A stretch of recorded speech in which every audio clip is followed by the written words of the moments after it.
नमस्कार, मैं हुसैन रिजवी और अब वक्त है चुनाव के सबसे बड़े शो यानी अब की बार किसकी सरकार का, जिसमें हम आपको दिखाते हैं चुनावी राज्यों की सियासी खबरें, लेटेस्ट इलेक्शन न्यूज आपको दिखाएंगे। लेकिन उससे पहले आपको तीन बड़ी खबरें भी दिखाते हैं। तीन हेडलाइंस क्या हैं वो आपको दिखाते हैं। ये तीन बड़ी खबरें हैं आज की सियासत की दुनिया से। सबसे पहली बड़ी खबर आज उत्तर प्रदेश को मिलने जा रही है। स्पोर्ट्स यूनिवर्सिटी 2022 में क्या रोल रहने वाला है इस यूनिवर्सिटी का, ये आपको हम दिखाएंगे। दूसरी बड़ी खबर आज की, फ्री बिजली या सियासी गुगली। उत्तर प्रदेश में अखिलेश यादव और अरविंद केजरीवाल लखनऊ में दोनों आमने सामने होंगे। और तीसरी सियासी बड़ी खबर है, पहली बार विधानसभा चुनाव लड़ने की तैयारी में है योगी आदित्यनाथ। पिछली बार वो लोकसभा चुनाव लड़े थे, फिर जब मुख्यमंत्री बने तो उसके बाद उन्होंने एमएलसी के जरिए मुख्यमंत्री की कुर्सी को संभाली। ये तीन बड़ी खबरें आज की। और इस वक्त की बड़ी खबर आपको बता दें, उत्तर प्रदेश की सियासत से बड़ी खबर है। मेरठ के दौरे पर है प्रधानमंत्री नरेंद्र मोदी और आज एक बड़ी सौगात मिलने वाली उत्तर प्रदेश को। यूनिवर्सिटी का, स्पोर्ट्स यूनिवर्सिटी का शिलान्यास करेंगे प्रधानमंत्री मोदी। आपको वहां की तस्वीरें भी दिखाएंगे मेरठ की। लेकिन उससे पहले अरविंद केजरीवाल एक प्रेस कॉन्फ्रेंस कर रहे हैं, आपको सीधे एसपी से मिलिए। चलते हैं। रिपोर्ट आएगी, उसमें लगभग 3100 के केस आने की जरूरत है। तो डेली केसेस 2500-3000 हजार क्रॉस कर रहे हैं। तो इतनी तेजी से केसेस बढ़ रहे हैं। एक्टिव केसेस होता है कि अभी तक दिल्ली में डेली केसेस, तो आज कितने नए मरीज हुए, लेकिन सारे मरीज मिला के जो अभी तक टोटल मरीज हैं इस वक्त दिल्ली में, वो आज की डेट में 6360 एक्टिव केसेस हैं, 6360 मरीज हैं। 3 दिन पहले एक्टिव केसेस 2191 थे। तो मोटा मोटा मान लेते हैं कि 29 दिसंबर को लगभग 2000 एक्टिव केसेस थे और कल लगभग 6000 एक्टिव केसेस है। 3 दिन में 3 गुना बढ़ गए एक्टिव केसेस। 29 दिसंबर को 2000 एक्टिव केसेस थे, 1 जनवरी को 6000 एक्टिव केसेस थे, 3 गुना बढ़ गए। लेकिन 29 दिसंबर को 262 अस्पताल के बेड ऑक्यूपाइड थे कोरोना के मरीजों से। 262 टोटल, सारे मिला के, एयरपोर्ट वाले सब मिला के 262 लोग अस्पतालों में एडमिट थे। और 3 दिन बाद 1 जनवरी को 247 लोग एडमिट थे, थोड़े कमी हो गए। इसका मतलब क्या हुआ? इसका मतलब ये हुआ कि जो लोग कोरोना से बीमार हो रहे हैं उन लोगों को लगभग किसी को भी अस्पताल जाने की जरूरत नहीं पड़ रही। सब लोग माइल्ड केसेस हैं, छोटा मोटा खांसी बुखार, बिल्कुल माइल्ड केसेस है या एसिम्टोमेटिक केसेस है। मैं दोबारा बता दूं, 29 दिसंबर को 2000 केस थे पूरी दिल्ली में कोरोना के। उस वक्त 262 बेड भरे हुए थे और 1 जनवरी को 6360 केस थे, 3 गुना केस हो गए थे और 247 बेड भरे हुए थे। आज की डेट में लेटेस्ट जो हमारा हेल्थ बुलेटिन है उसके हिसाब से केवल और केवल दिल्ली में 82 बेड ऑक्सीजन के केवल 82 बेड ऑक्यूपाइड हैं। और ये 82 बेड कई दिनों से इसी के आसपास चल रहे हैं। तो कोई भी पेशेंट ऐसा अस्पताल में नहीं आ रहा जिसको ऑक्सीजन की जरूरत पड़ रही हो, जिसको। आज हमारी तैयारी है 37,000 बेड्स की। दिल्ली में आज दिल्ली सरकार 37,000 कोरोना के ऑक्सीजन बेड्स की तैयारी करके बैठी है कि अगर जरूरत पड़ेगी तो हम 37,000 बेड्स हमारे पास तैयार हैं। और केवल 82 बेड्स इस टाइम ऑक्यूपाइड हैं, जबकि 6000 से ज्यादा पेशेंट्स दिल्ली में कोरोना के हैं। तो इसका मतलब 0.22% बेड्स ऑक्यूपाइड हैं और 99.78% बेड्स खाली हैं। मैं ये भी देख रहा था कि अप्रैल के महीने में जब ये वेव आई थी, अप्रैल में सबसे डेडली वेव आई थी, जब आपको याद होगा कि ऑक्सीजन की कमी हो गई थी, लोग काफी संख्या में लोगों की डेथ हुई थी, बड़ी भयानक वेव थी। उस टाइम का मैं डेटा निकाल के देख रहा था कि आज के मुकाबले में उस टाइम क्या हुआ था। जैसे आज मैंने बताया हमारे एक्टिव केसेस आज लगभग 6300 हैं। मार्च में 27 मार्च को दिल्ली में एक्टिव केसेस 6600 थे, लगभग बराबर थे। आज 6300 हैं, उस टाइम 6600 थे। उस टाइम जब सेकंड वेव आई थी अप्रैल के महीने में, तब उस इतने ही जब एक्टिव केसेस थे, दिल्ली में 1150 बेड ऑक्यूपाइड थे ऑक्सीजन वाले। आज 82 बेड ऑक्यूपाइड हैं।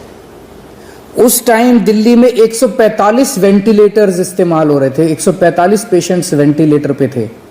आज 5 पेशेंट्स वेंटिलेटर पे हैं। उस टाइम डेली 10 डेथ हो रही थी। आज कभी 1 हो रही है, कभी 0 हो रही है, कभी 1 हो रही है। ये केवल मैं ये दिखाने के लिए दिखा रहा हूं कि इस वक्त जो कोरोना है वो इतना माइल्ड है और एसिम्प्टोमेटिक है।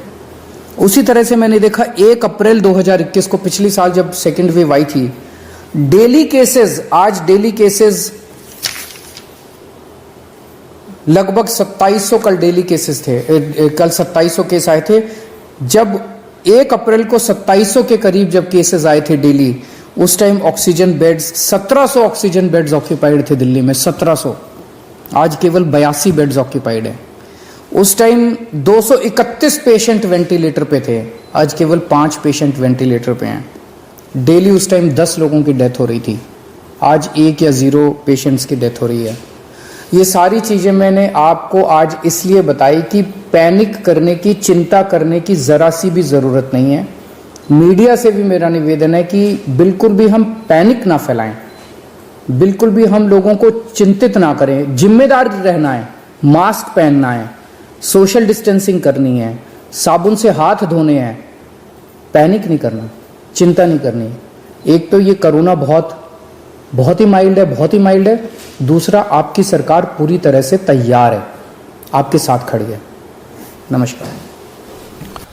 तो अरविंद केजरीवाल ने बताया कि सरकार की तैयारी कैसी है और ये जो कोरोना इस वक्त है वो बहुत माइल्ड है, और जो अस्पतालों में ऑक्यूपेंसी है उसका भी जिक्र करके उन्होंने बताया कि, और पिछले साल की तुलना करके उन्होंने बताया कि अभी बहुत किसी तरह की चिंता करने की जरूरत नहीं, कोई परेशानी की बात नहीं, बस सावधानी बरतनी है, मास्क पहनना है और सोशल डिस्टेंसिंग का पालन करना है।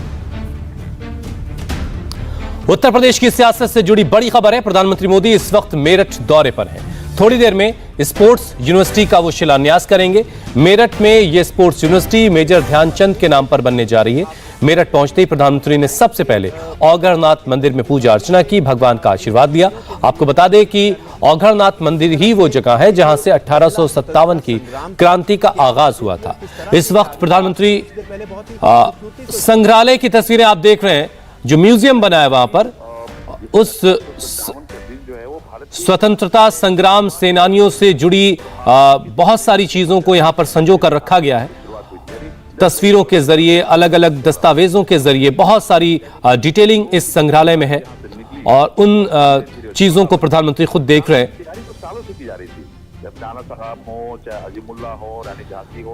स्वतंत्रता संग्राम संग्रहालय है ये, जहां पर 1857 की गदर की से जुड़ी हुई तमाम दस्तावेज, तस्वीरों के जरिए, दस्तावेजों के जरिए बहुत सारी चीजों को वहां दिखाया और दर्शाया गया है। और प्रधानमंत्री इस वक्त उसी संग्रहालय में मौजूद हैं। समर्थन देने का भरोसा दिया था।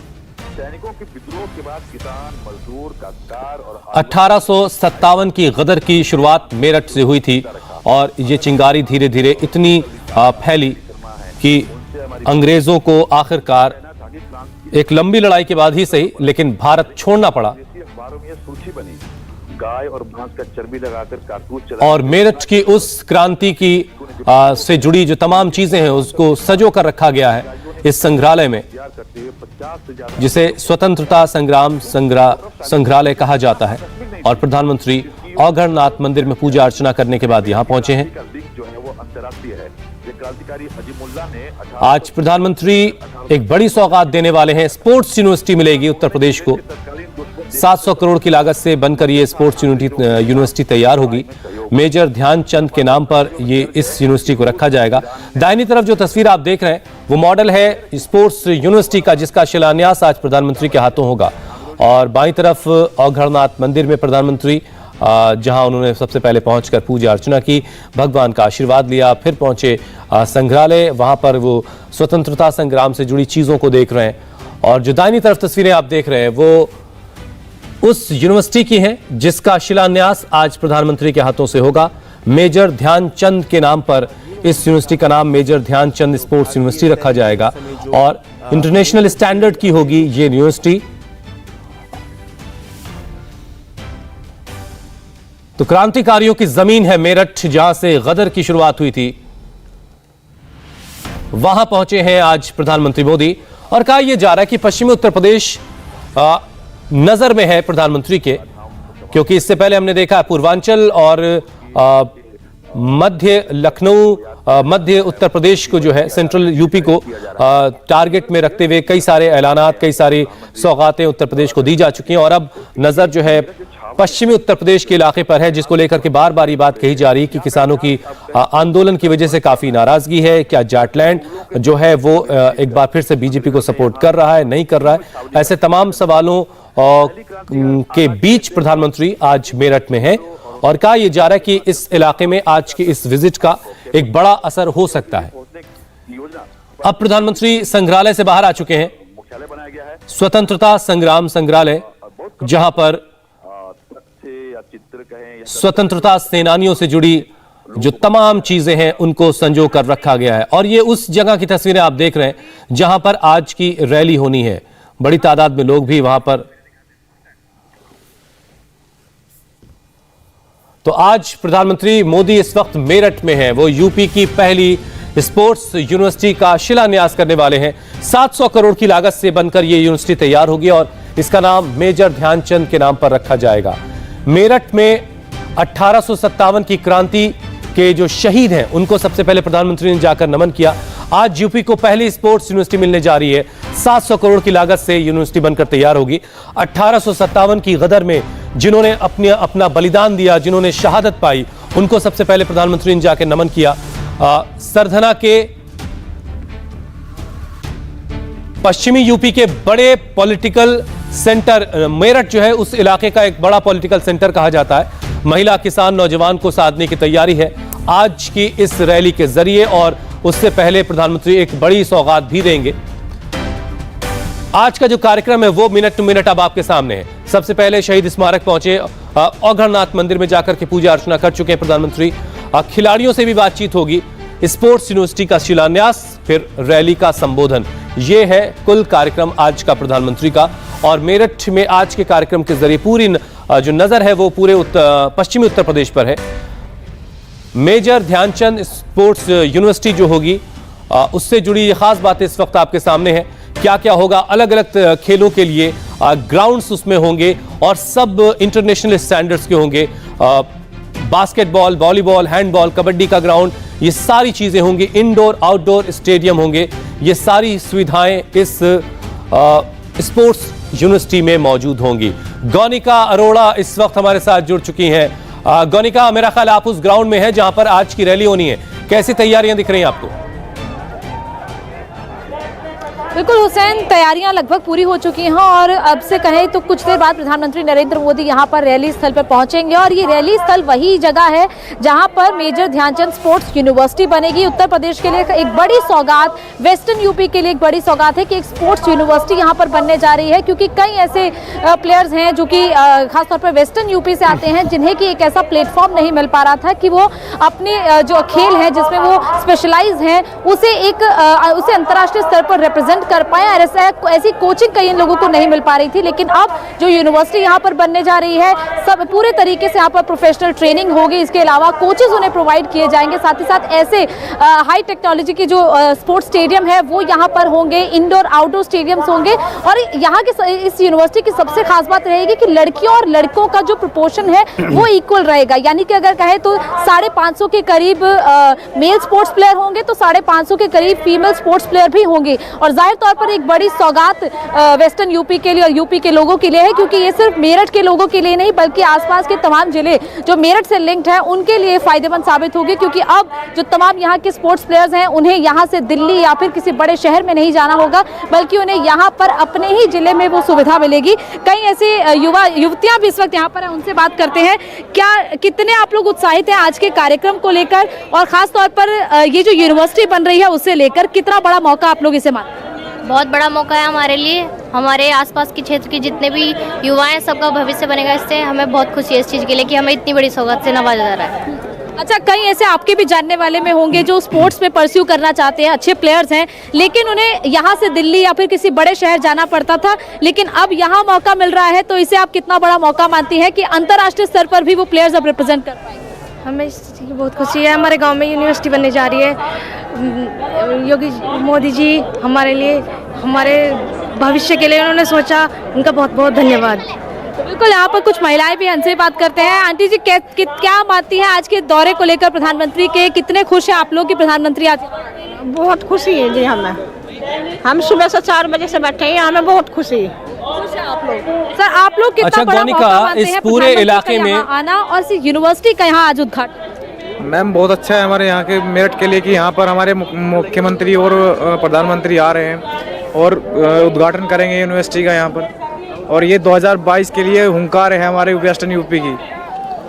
गौनिका, ये बार बार ये बात कही जा रही है कि वेस्टर्न यूपी में पहले जैसे हालात नहीं है यहाँ के लोगों के लिए, और खासतौर पर आज जो सौगात यहाँ के लोगों को मिलने वाली है उससे लोग अपने आप को भी खुशनसीब मान रहे हैं। और प्रधानमंत्री को भी देखने के लिए यहाँ पर बड़ी संख्या में लोग पहुंचे हैं। हाथों में बीजेपी के झंडे लिए हुए हैं प्रधानमंत्री और योगी आदित्यनाथ मुख्यमंत्री, उनके कटआउट्स यहाँ पर लगे हुए हैं। इसके अलावा अलग अलग जिलों से जो स्पोर्ट्स प्लेयर्स हैं वो यहाँ पर पहुंचे। लगभग 70 से ज्यादा जिलों के स्पोर्ट्स प्लेयर्स, स्टूडेंट्स। चलिए इंतजार करते हैं, थोड़ी देर में प्रधानमंत्री पहुंचेंगे और इस रैली को संबोधित करेंगे। और जिस तादाद में लोगों की भीड़ वहां नजर आ रही, मतलब ये कि अच्छी खासी तादाद लोगों की वहां पहुंची है। पिछली विधानसभा में 136 में से 109 सीटें बीजेपी ने जीती थी। इंतजार करते हैं कि आज की इस रैली का कितना असर पश्चिमी उत्तर प्रदेश पर होता है, क्योंकि सारा फोकस आज की रैली और आज के कार्यक्रम का पश्चिमी उत्तर प्रदेश ही है।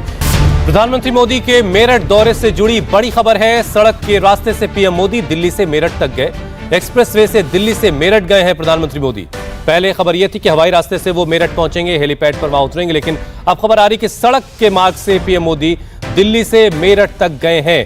एक्सप्रेसवे से दिल्ली से मेरठ तक का रास्ता प्रधानमंत्री ने तय किया है और फिर वहां जाकर के जो उनके कार्यक्रम थे उसमें उन्होंने हिस्सा लिया है। इंडिया टीवी हर वक्त हर जगह डाउनलोड करने के लिए सर्च करें India TV news Google play store या ऐप स्टोर पर।